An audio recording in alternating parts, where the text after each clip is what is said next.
अस्सलाम वालेकुम व्यूअर्स, ये देखें खुदा की कुदरत। गुलाबी फूल लगे हुए हैं, वो भी गुच्छों की सूरत में। ये इंग्लिश गुलाब की एक वैरायटी है।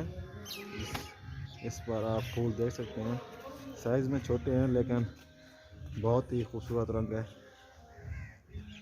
देखें,